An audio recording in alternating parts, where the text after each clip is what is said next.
So I would like to welcome Alan Fell. Good morning, sir. Long time again. How are you Indeed. Good doing? morning. Good morning, Abdul. It's a very early morning here in an extremely sunny London. Excellent. Thank you for joining so early from London. Uh, just we will have a very interesting topic, which is very useful for every company, every individual, and also every consultant to know about it. So enhancing execution success through reward and incentives. Okay. So this is the title. So I think in balance scorecard implementation or any strategy execution, the moment you reach to the level of rewards and incentives, that means you are really doing the last part of it, and which is most important part of it. So and Alan Fell is the can explain better than anybody else I know. Okay, so let me give a quick introduction to Alan. Alan Fell, a UK-based management consultant and a balance scorecard expert with 30 plus years of global experience. Since 1997, he has focused on balance scorecard programs across UK, Middle East, Asia, Africa, and Australia. As a senior associate at Balance Scorecard Institute, Alan brings invaluable insights to our summit. So this is something, a very quick introduction. And the rest of the introduction, Alan is, he worked in major banks in UK. He helped many organizations. I was the vice president for planning in 2008 when Alan has helped us in Arasco to, and of course we achieved the Hall of Fame Balance Scorecard. So thank you, Alan, for joining. And over to you, please. We'll be very happy to. Okay, Abdul, thank you very much, and good morning, good afternoon, good evening, wherever you are in the world. I have a few slides. I'm not going to go through too many slides, but I thought just a quick introduction face to face before we look at more endless PowerPoints. I've been involved in the field of strategy management for decades. And what used to bother me, even in my early days, was the tendency to put a huge amount of effort into strategy formulation and the documentation of that. And then the plan almost appeared to sort of be put on the shelf, and we just carried on as normal and control matters through the budgets. The budget was seen as the control mechanism, and an often poor alignment between strategy and budget. And of course, that's a separate topic all of its own. So I quickly started to put my attention to strategy execution. And for me, that's been the key issue. I often say, perhaps provocatively, that planning is for the boys, but execution is for the men. Now, some people would disagree with that, I'm sure. But anyway, just a thought. And part of execution is this whole field of compensation. Are we incentivizing people to work smarter? Not necessarily harder, but are we incentivizing them to work smarter, to work more intelligently, to work more as teams, to achieve better results? And I quickly noticed, doing endless sort of workshops and training events and the like around the world, the moment you start to talk about, and now let's talk about the compensation linkage, the attention level in the room always shoots up. People suddenly sit up straighter. They're suddenly more engaged because we are human. We're driven by our emotions, some of which is about personal well-being, quite rightly, quite understandably. And so we're interested in this. And so that's really why I wanted to do this. I suggested to Abdul some time ago, this might be a suitable topic. It's a big subject, and all I intend to do is cover a few key points and leave some suggestions, thoughts with you. You may agree, you may disagree, you will have your own experiences. We don't have the time to get into a lot of detail, but the background to what I'm talking is an intense dissatisfaction with most of the so-called incentive schemes that I see. And I've seen lots and lots and lots of them. And so I really want to address what I think are some of the fundamentals of this offer a few suggestions. And because it's quite a short presentation, there'll be time at the end for some questions, and probably we can catch up a little bit on the scheduling as well. So if I can press the right button here, because I'm not used to StreamYard or whatever it's called. So I want to look at my slides. Here we go. Great. Thank you, anyone who's done that. So that's just the face slide. So let me just get into this. I am a senior associate of the Balanced Scorecard Institute. I do a lot of work in conjunction with them. I'm just back yesterday from Dubai running yet another Balanced Scorecard professional training program. But I should make clear in this presentation, I'm speaking purely in a personal capacity, and it's based on my own personal experiences. It doesn't necessarily represent the view of the associate. The introduction, I think, has been made by Abdul. Simply, I've been around a long time, a lot of experience, made a lot of mistakes over the years, as we all do. Hopefully, I've learned from those, and hopefully can share some of the fruits of that with you. So I don't need to spend more time on that, I don't think.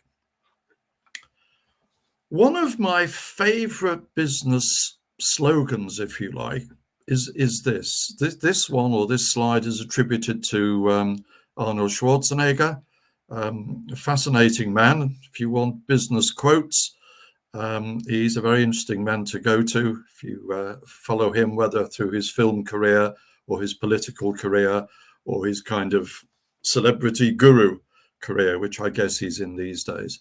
But you can have results or excuses, not both. And it seems to me that one of the crucial features of having some form of incentive scheme is you want to encourage people to deliver results, not excuses. And I often go through a debate with people. I did so only a couple of days ago in Dubai in the scorecard program we were running. And I asked people to consider, in your organization at the moment, how do you see the balance between having a performance culture, resolutely focused on results, or an excuse culture, the acceptability of excuses? And then, where do you want to be in 2 years' time? And without exception, people tell me they want to strengthen the performance culture and reduce the acceptability of excuses. Now, that's kind of predictable response. The issue then comes, how do you do it? What are the changes you're going to make? And I would say from experience, one of the ways, and it is only one of them, is to focus on having a more effective incentive scheme. And incentive does not just mean cash. You can incentivize people in all sorts of ways. But you do, as it were, encourage people to deliver more, partly for self-benefit. So I think it's a lovely saying. I use this in most of my programs these days because it just captures, I think, what we're trying to do. And when you go into an organization with an excuse culture, and you will still find many of them about, especially, if I may say, in the public sector, then this is a ripe area for improvement. What is it that supports a performance culture, not just the acceptability of excuses? Well, a couple of things. Pride in being part of the organization is a key one. And I know many organizations, and I know many people whose motivation is to be part of a winning team. It's not necessarily driven by personal compensation at all. It's pride in being part of the team. One of my sons used to work for Goldman Sachs for many years, and he was often headhunted. And he used to say to me, "Dad, why do I want to join number 3 or number 4? I'm with number 1." And it was that pride in working for the successful business that was just as important as financial or any other compensation. The second is to have effective leadership. And this is absolutely crucial. That's a topic all of its own, so I'm not going to say any more about that. But the third one, and for some reason the highlighting has slightly slipped on the slide, technical reasons I don't understand, but compensation, reward, and incentives. So that's where the white box is meant to be. So let's move into that one. And the first question that is often not discussed is, do we actually want some form of reward, compensation, incentive type arrangement? To put it bluntly, do we want a carrot and stick arrangement or not? And there are two fairly clear schools of thought on that, but I don't often hear them debated or see evidence of them being debated within organizations. The first one is perhaps the conventional one, which is to have some form of carrot and stick arrangement, is one that motivates people. But the alternate view is that to have some form of bonus scheme, however it's structured, is dysfunctional. It creates the wrong behaviors. Some people attribute the financial crash of 2008, at least in part, to having compensation systems that encourage the wrong behavior. So the fundamental issue is, do we go for a bonus scheme or not? And I find just there's a sort of acceptance of a general approach, which is in private sector, yes, we go for bonus, and in public sector, we don't. And when I ask people in the public sector, why do you not incentivize people? I never get a coherent response. I get some mumble about we don't do it in the public sector, or some muttering about the government. But it just seems to me this is a sort of status quo argument without people really thinking about it. And I do just encourage that fundamental debate. And I can see no reason why a well-managed public sector organization cannot motivate its people through some form of reward and incentive scheme to perform better and deliver better value to the citizens and the community. I'm afraid I fail to see the logic of that. But anyway, that's a wider issue. So what's the basic proposition? And I'm assuming from now on, we're basically into the carrot and stick. Well, the assumption, first of all, that this is something which works and that people work better under that. It makes sense that people are incentivized to work smarter, and in particular, to work smarter to implement the strategy. And that's the key issue, the linkage of strategy execution to compensation. The third challenge is to make sure that what we are doing is genuinely incentivizing the desired behaviors.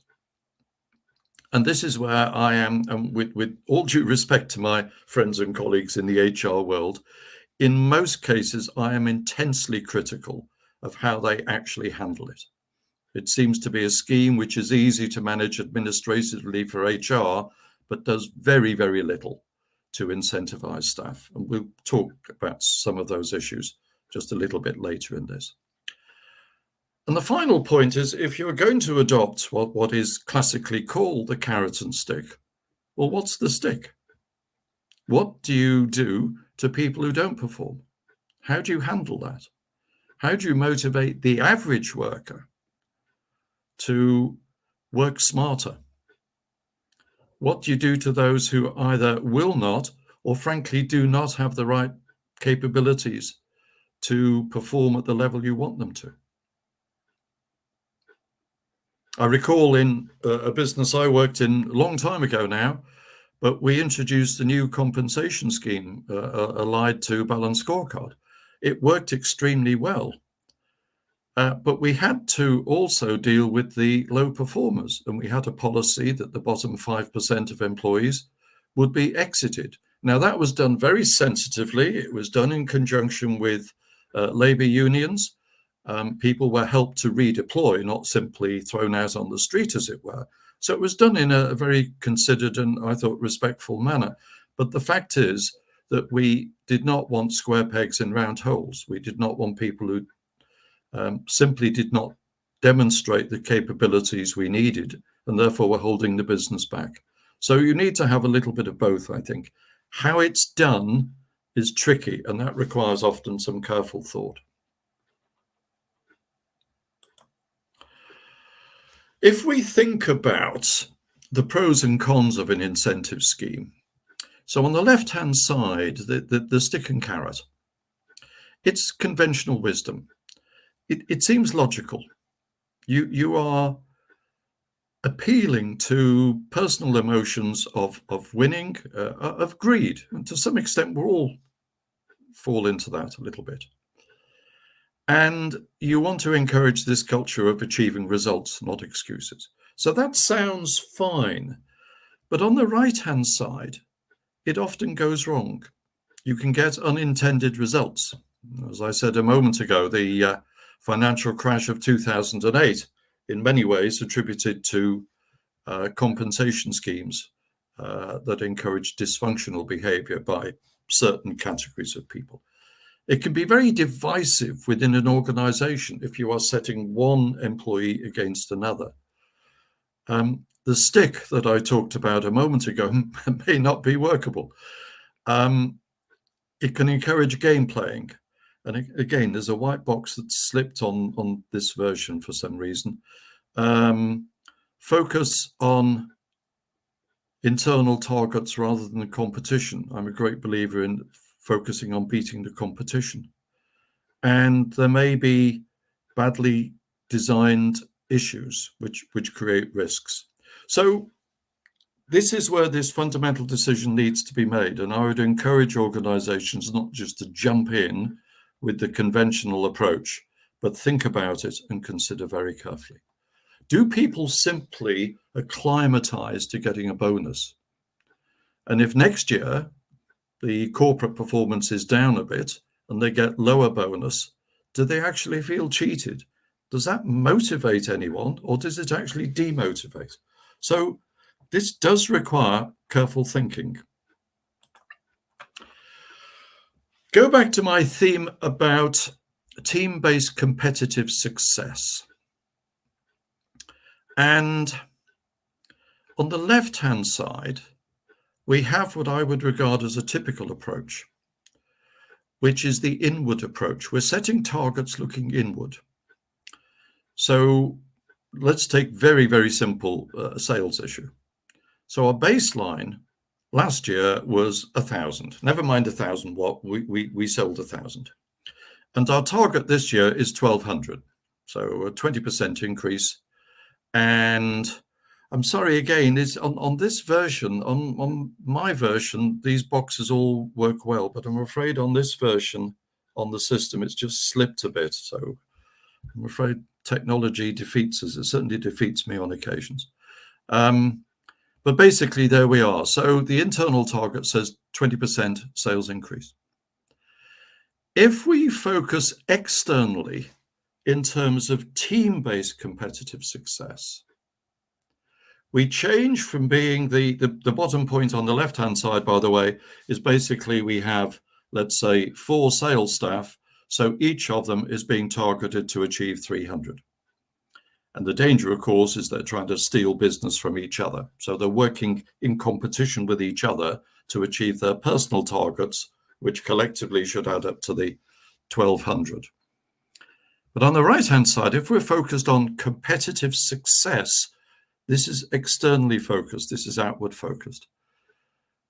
We last year had a market share 10%. The market last year, therefore, was 10,000. This year, we believe the market is going to grow. And our target for this year, market share, is 11%. And we expect the market itself to grow by 25%. So our target is 1,375. And if we achieve that, what it means is that the 4 salespeople are working as a team to achieve a collective target, basically to beat the competition, rather than an internal target generated top down. Now, this may seem a little bit academic to some perhaps, but I find in practice this is a big, big issue. If you create team-based competitive success and you focus people on beating the competition, that's a lot healthier than a system which is pitting one employee against another. I've often in senior management workshops been you go in as a consultant, as many of you will have experience. You get to know the personalities and the politics and what have you. And I often find myself saying something like this to the senior team. Listen, guys, the enemy is the competitor down the street, but you tend to behave personally as though the enemy is your colleague down the corridor. There's no team culture. There's a culture of one person against another within the company. If you can focus people together to beat the competition, surely that's more healthy. I was in a very big Marriott hotel a few months ago, and right next door was an equivalent sized Hilton. And I remember talking to people and saying, if we can focus the Marriott team on working together to beat the Hilton next door, that's a positive, let's beat them, let's do better than them next door. If you just set top-down individual targets, inward targets as I call them, it doesn't work nearly as well. And I just ask you to consider in your suite of KPIs, your strategic KPIs at corporate level, ask yourself how many of those KPIs are outward focused. They're about the competition, they're about the benchmark, they're about market share. And how many are just inward focused in terms of how they are articulated, how they're defined. And I think you will find in most cases, we are heavily focused inward and very little external beat the competition focus. So that's really, for me, quite a big issue.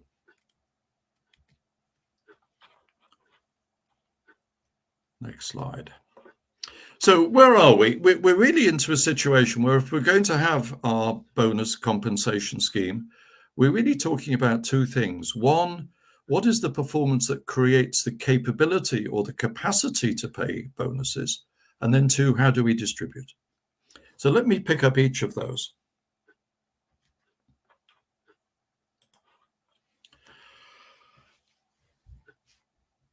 Incentivizing people to achieve short-term wins at the expense of the longer term is arguably not common sense, but it happens often. Common sense is not very common. I've taken, just as an example, my understanding of it, and it's been very, very widely commented publicly, the trials and tribulations of Boeing in recent years. A company which, by all accounts, shifted its focus from engineering excellence when it really was the world leader beyond discussion, to a much shorter term shareholder value focus, short-term financial results, with the consequences we've all seen. Particularly anyone who travels knows the stories. And the consequence of that is a massive reduction in the overall value of the company. The figures I quoted are rounded and taken from some information a few weeks ago when I put this together, so no doubt the numbers have gone up and down since. But nonetheless, a huge diminution in the value by focusing short-term, by taking short-term cuts, and by paying a huge price as a consequence. So I think if we're going to have a scheme linked to strategy, we really do need to encourage the system, if you like, to focus on long-term success, long-term value, not short-term wins, in brackets, at the expense of the longer term. And again, we all know we can play with financial numbers. We all know we can enhance profits this year by doing things which are frankly not in the longer term interests. of the organization. Okay, so just moving on. So how do we measure strategy execution? This is a question I often get. And I find if I have a group of people together, particularly from different organizations, and I ask the question, and it's a strategy course of some sort. How well did you execute strategy last year? And I get descriptive words. Oh, we did pretty well. Oh, yes, we were very good. When I say, what's the number? What is your execution score? In most cases, the response I get is, what do you mean? Or we don't have that. And I think a simple use of a balanced scorecard system, and I was very interested to see the previous speakers' scorecards, by the way. I thought it was great to see those. This is probably the oldest scorecard you're going to see. I've taken it from my former bank where I started my balanced scorecard work literally 30 years ago. And we created a scorecard in 1994, which had a composite number, a weighted average number at the bottom of the page, which is ringed in red, if you can see that. 102.6%. And the whole idea was very simple. Our plan represented 100%. Each of the KPIs had a specific weighting. We could calculate a weighted score. And at the end of the year, if we achieved 100% or more, we'd executed the strategy. And if it was less than 100, we had failed. And we knew the measurable extent to which we'd failed. And in this case, we happily exceeded strategy by 2.68%. And that was then reflected directly into a compensation scheme. And as I recall it, that number of 102.6% determined how much money was available in a bonus pool for distribution to 3,000 staff. So everyone in the organization, all 3,000 people, were interested in the overall performance, the collective performance of the 3,000 of us, because it was that collective performance which created the bonus pool for distribution to 3,000. How we then distributed, I can touch on a bit later. So just practical way in my book of calculating the answer, our strategy execution score. This is a very old format scorecard. As I say, the design is 30 years old, but the important thing was by using this, we transform performance. And it was this experience 30 years ago, which has made me a passionate advocate of the balanced scorecard ever since, because I've seen that provided you design it properly, but much more important, provided you use it properly, then you really can transform performance. It is using it properly that is the critical element there. And a key component of using a scorecard properly is you incentivize people to deliver better execution results as measured through the scorecard. This is not about strategy formulation. That is not about the technical design of a scorecard and what format it should have. Many people would not like this design because it had too many numbers on one page, but we were the key users of this. We were all senior bank managers by background. And if a senior bank manager can't understand numbers, he shouldn't be there. Very simple. So this was a format that gave us transparency in terms of how we calculated the overall composite result for the 3,000 of us.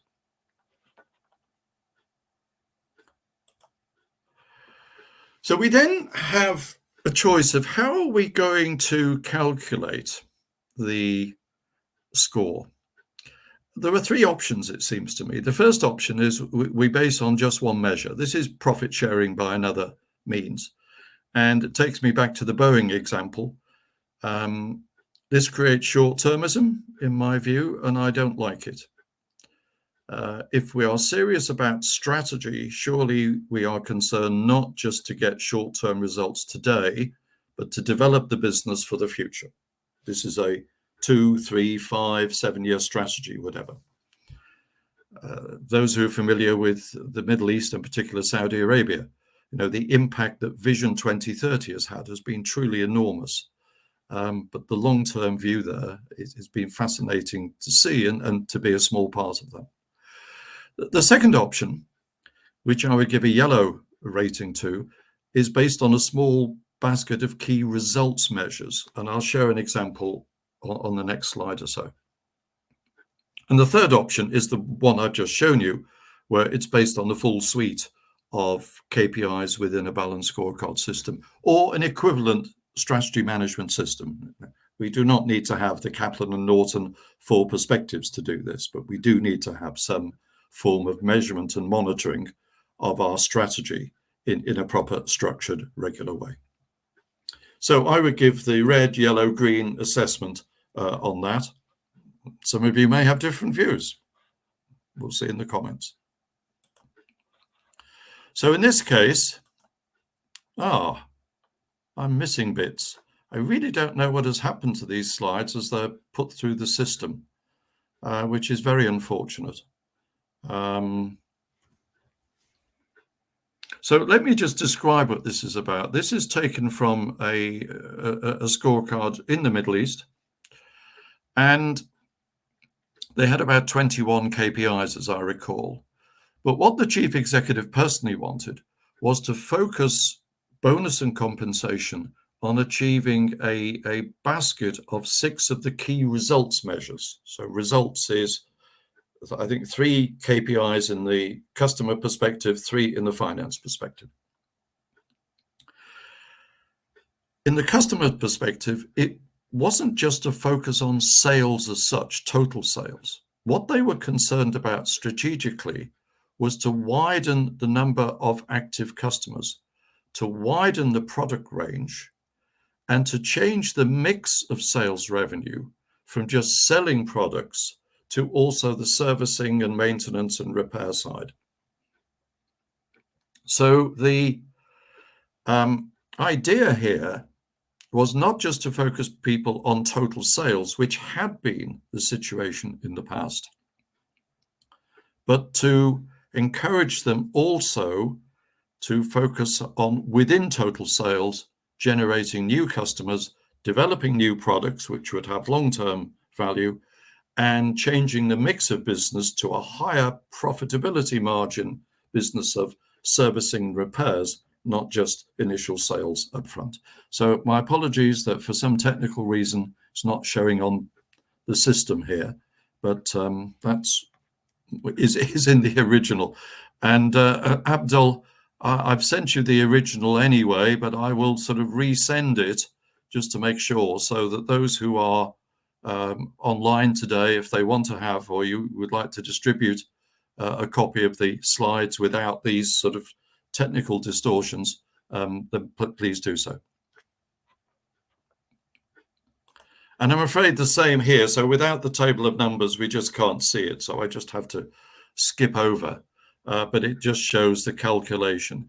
If you are going to adopt a system whereby you're going for a basket of measures. So just to go back for a moment, what we're really talking about here is, as we think about how do we calculate what we mean by strategy execution, we can say, well, we could do it by just one overall measure, the goal, if you like.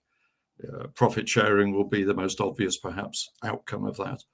Or we could do it on a small basket of measures selected from the suite of KPIs, or we could do it on the entire suite of KPIs that describe our strategy.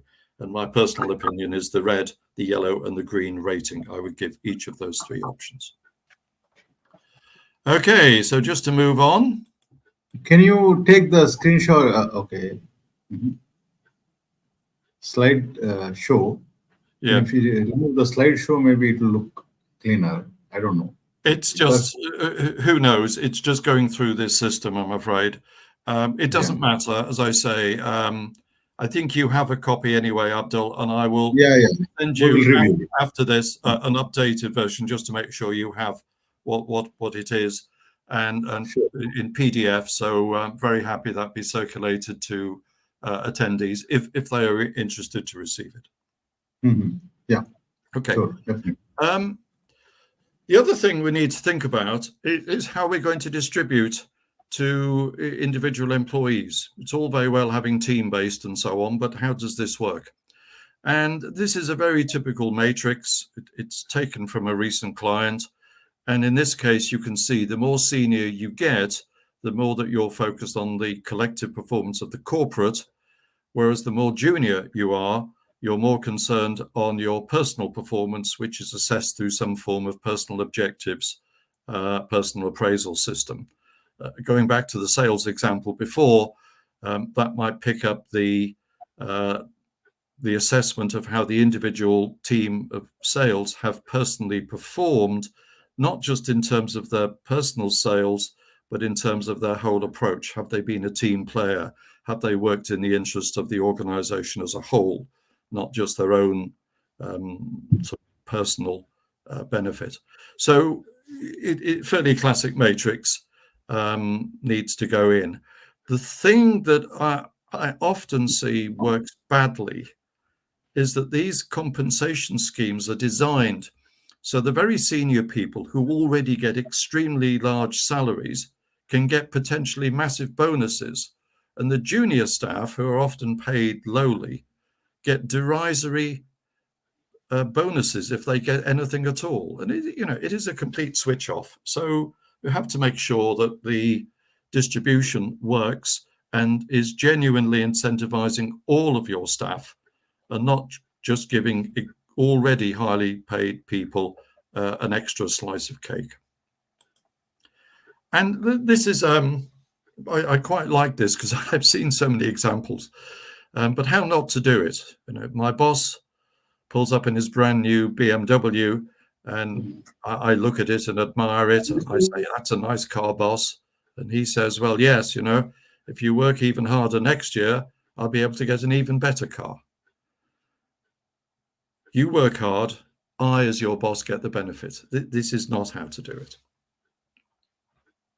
So I think it is, my final slide, apart from Q&A. So just the key issues to me that can make this work or break it. So it's got to be perceived as fair to all staff. It's got to think about the behavioral response of human beings, not just the ease of administrative handling. It's got to be worthwhile. It's not derisory benefits. You don't want a small margin between a high-performing person and a low-performing person. You've really got to make it worthwhile. You change the proportion of compensation by putting a higher proportion on variable pay based on results and a lower proportion based on fixed. Now, clearly that needs to be phased in, and the appropriate agreements need to be achieved, but that's important. And this is crucial, not subject to an end-of-year override by the board. How many organizations do I go into? And even in December, people are saying, we're wondering what bonus scheme the directors will announce, what compensation. And you think, is this an incentive for the last 12 months? It's not. It's an arbitrary decision by a board of directors after the year end, having awarded themselves probably high dividends or something. It's an absolute switch off. So what are some of the key rules? Number 2, everyone knows the targets in the scheme by the 1st of January, assuming we're on a January to December calendar year. By the 1st of January, everyone should know what are the corporate targets, what are the department targets, and what are my personal targets, and how does that translate into money. I used to be able to work out under the scheme that we aligned to the detailed scorecard I showed you. I could sit there on the 1st of January and say, if my department achieves a score of, let's say, 102.6, and the corporate as a whole achieves 101.8, I could work out to the penny what my guaranteed bonus would be. Virtually never do I find that situation. I go into companies February, March, April, May, and they're still waiting for the targets to be finalized. I mean, it's crazy stuff, but it's so common. In the 1st of January, please. Number 3, no step effects. This again is a switch off. You suddenly reach this magic point where your score goes from 99.9 to 100, and suddenly your bonus doubles overnight because you've suddenly hit a step effect. You get 2 months rather than 1 month. This is switch off. A 10-year-old child could see that doesn't work. You need a straight line. But step effects are so what I call a step effect. So you go from 1 month to 2 months to 3 months, or something of that sort. You go from rating A to rating B to rating C. And it does not work in my humble view. Just don't do it. And finally, the menu approach.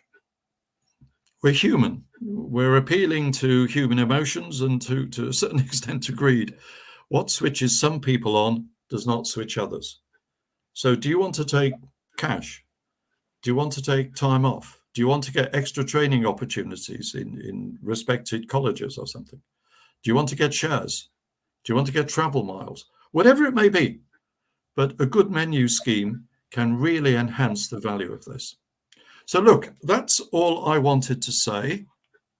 It's a big subject. We could spend a lot of time on it, but I wanted to keep it simple. And I say, for those of you who would like a set of these slides, I will send a version, which, I mean, my version on my laptop is not corrupted, so something has happened in the system. But I will make sure that Abdul's got it in PDF form. There we go. Now we can see it. So Deep has shared it. Yeah. So that's the sort of thing that we were talking about. I described what it was. So we have, out of the total suite of KPIs, we had 3 from customer, 3 from finance. That was the selection process of the chief executive of that organization concerned. That's how he wanted it, because his strategy was, I don't want to rely on existing clients or existing customers. We must widen our customer proposition. The customer value proposition, again, mentioned in the previous presentation. So important to get that right. So there we go, everyone. And that's just the calculation that goes behind it. I won't take time going through that now, but it's great you got it, Abdul. Thank you. A PDF copy to anyone who's interested would be great. So a few minutes, because I wanted to try and catch up on the timing. Q&A? Yeah. So there are a few questions we collected. Okay, so I'll just flash it. Deep, you can flash it if you want. So we just collected. So do you recommend the exercise of working on incentives and rewards for all employees, or you prefer only for strategic job families? No, everyone. But very simple. Everyone. It doesn't matter what your job is, because if you make strategy everyone's job, if you have a proper alignment, even those who are doing operational jobs are ultimately contributing to the strategy. Otherwise, why are they there? So absolutely, everyone should be. A very good question, can I say, because it often comes up. But very clear answer as far as I'm concerned. When is the right time of introducing incentives and rewards during the strategy transformation program or a balanced scorecard implementation? Okay. Another good one. If I am launching a new strategy management balanced scorecard system, and probably it is the beginning of a new strategic planning cycle, my preference is not to link it in the first year, because the first year should be learning. The balanced scorecard is a learning tool. It's a journey of strategic discovery, etc., etc. And there will be a lot of refinement in the first year if we are using it properly. We will identify inappropriate KPIs, objectives which need to be changed, formulas of KPIs or targets need to be changed, changing the supporting strategic initiatives and the like. And of course, we're in an agile world anyway. So my normal approach would be to say, year 1, stick with the whatever system you have previously and use year 1 as the learning. But from year 2, switch on the new system. So from the 1st of January, the next year, people know what it is. They become familiar with the scorecard system, both planning and monitoring. And this is where the meter starts running on the 1st of January the following year. That would be my normal approach. There's always case by case, but normally I would go with depends. In general, don't start with the incentives right away. So you just let it get stable, maybe for 1 year or so. Then you can launch it properly. Okay, because it's very sensitive issue, so you cannot do it. Okay. Another question is: do you revise the workings every year and correct what's working and what's not working? Does this make anyone unhappy? Another very good, interesting point, actually. I think there are two aspects to it. If you're going to amend your strategy and your targets and what have you mid-year, and I'm assuming we have kind of an annual compensation type system, you have to do that very carefully, because if you are perceived as moving the goalposts, people get switched off. So that has to be handled, and it's a case by case, but you need to handle it very carefully and make sure people don't feel disadvantaged. At the end of the year, as part of the kind of annual refresh, absolutely. I think you would be updating the strategy. I mean, I know it as the 9-step evaluation in our 9-step methodology we use in the Institute. And you're basically refreshing the objectives, KPIs, targets, and initiatives, and the cascade down the organization as necessary. You're not doing a totally new strategy, but you're refreshing and updating as appropriate. Yeah. Annual refreshing. Okay, so next question, please.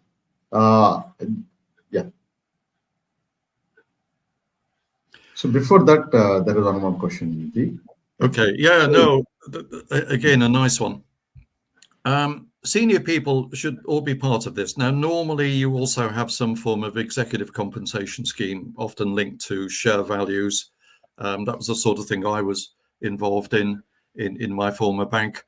But as the head of a support function, I was the director of finance and planning for a big division. I not only did I have to lead the planning and execution side for the division, but working very closely with the HR, my opposite number in HR, who really led the compensation debate. And absolutely, you have to have everyone who's involved in the compensation scheme. So I think it should apply to everyone. I recall it applied to my boss. I never knew quite his score because that was his personal matter. But yes, it should cover everyone. I think the moment you start to say someone should not be included, you have a problem.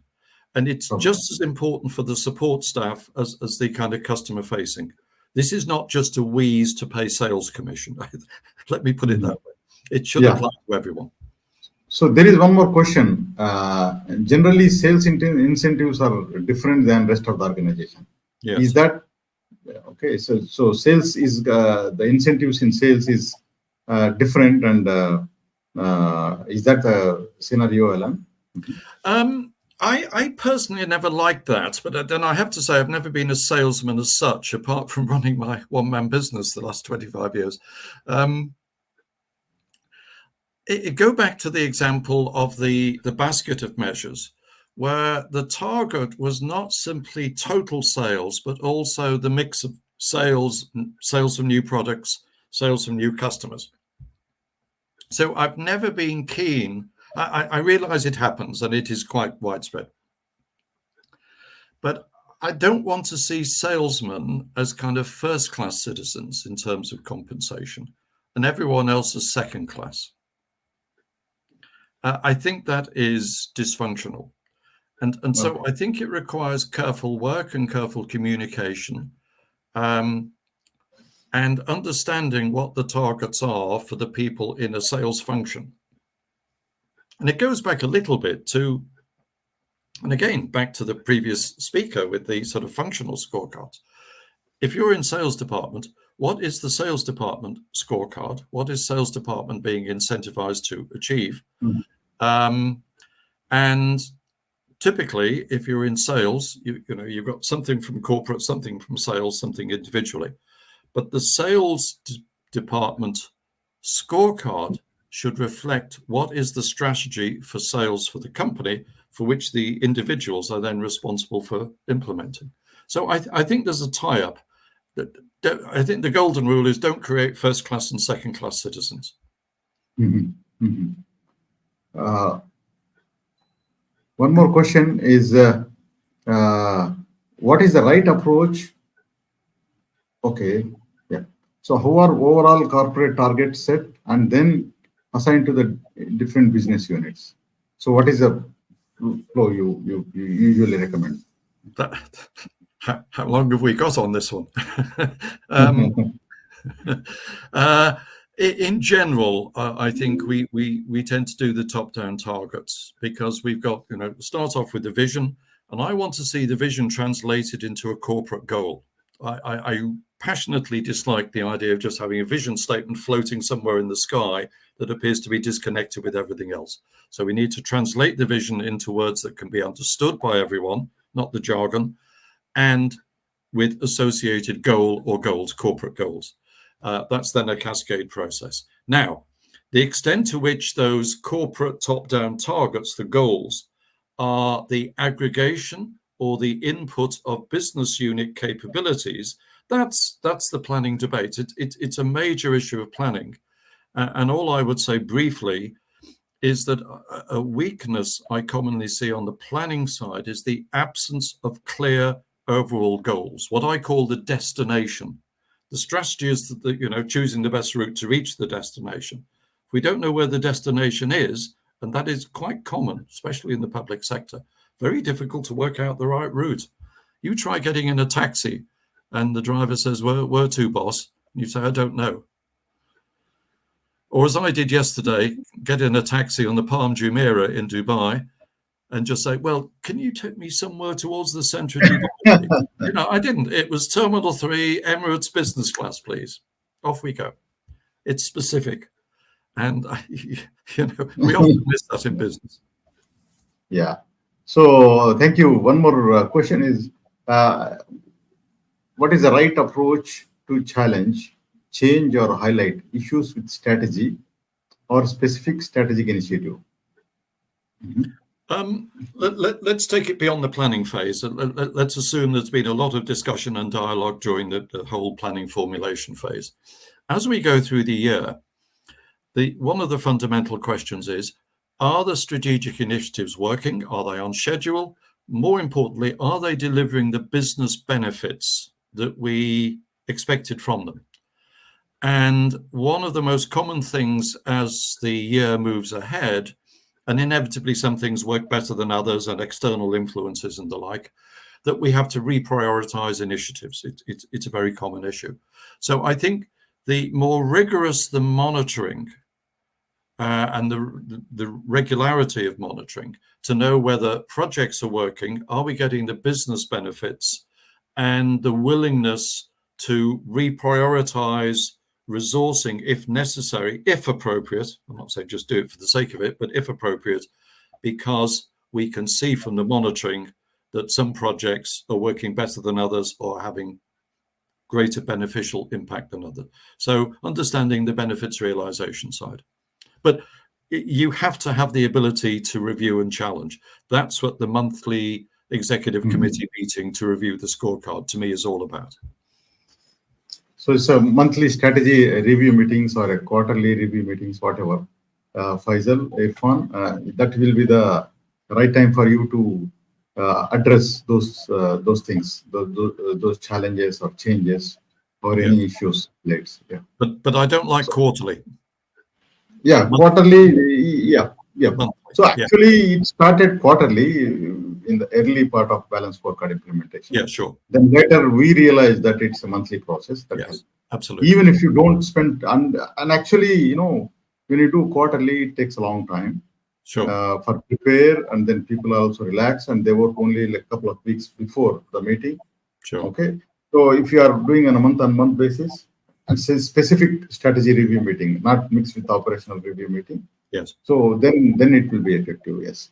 We talk about more on that. So any key takeaway, Alan? Final thoughts from you to the guys. So one question I raised is to define people performance. So there is something called individual performance. As an employee, what is my target? okay, and which is linked to the scorecard. Yeah. And then what is the team performance? How the team is performing? Okay, because I'm one of the part of the team. The third is a 360-degree review. Now Yeah. every HR manager talk about these 360. Hmm. Now these three are different ones. Do you think having a weighted average of these three and then coming up with some number for the people performance? That's how we are doing it. What do you think about I your think advice?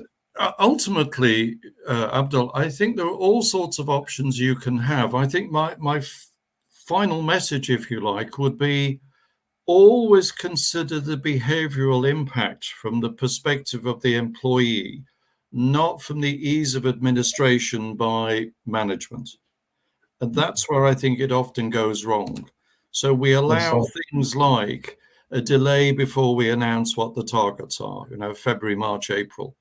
We don't think through the controllability or the influence that people have in their personal targets or objectives. It's just we miss thinking through what is the behavioral response of a human being at the end of it. And Mhm. that would be my plea. Think Yeah, it the through whole from the objective. employee's perspective, and the rest usually starts to Yeah. work out. So the whole objective is to get things done. So Yes, what is best fit for you to do the job, you adopt it. Okay. sure. So one last question from LinkedIn user: what is the best tool to prioritize strategic initiatives? I think it's pretty standard. Yeah, I mean, this is not compensation at Not all, but just to okay, prioritize but initiatives. Um, there are various tools one can use. You can get into sort of 2x2 matrix issues. There's a technique objective. called PERT comparison, which I don't particularly like, but can be used. My experience is the vast majority of companies have a tailor-made selection criteria process, protocol, if you like. They evaluate projects against various criteria relevant to their particular company. I mean, the classic ones obviously are cost, benefit, time, risk, management capability, etc., etc. So managing the initiative overload dangers. But ultimately, it comes to It senior depends. managers, hopefully with experience, making the right selection decisions based on the selection analysis system that they're using. But most big companies, in my experience, have tailor-made something to suit their own Yeah. purpose. So basically, the strategic initiatives are selected to close some value gap Yeah, in the strategic yeah, objectives. So that is a priority. And if your strategic initiatives are not supporting any objectives, that is this initiative is a wish list of some senior executive. So it has to be aligned to the strategic objectives.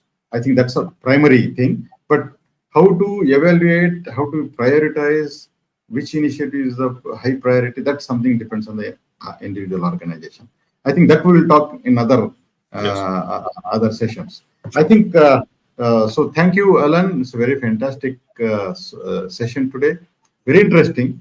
Okay, so it's very important topic for every organization to align incentives and rewards, and this will help them to also define their succession planning and also motivate employees to execute their strategies.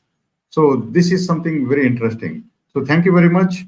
Any questions posted, we will just let you know offline, and you can answer them, and then we'll notify the participants. Okay, so I think that's the best way to take it forward. So thank you very much on behalf of the team, participants, and organizers, Alan. So thank you for spending time. Thank you. My pleasure, Abdul. Thanks.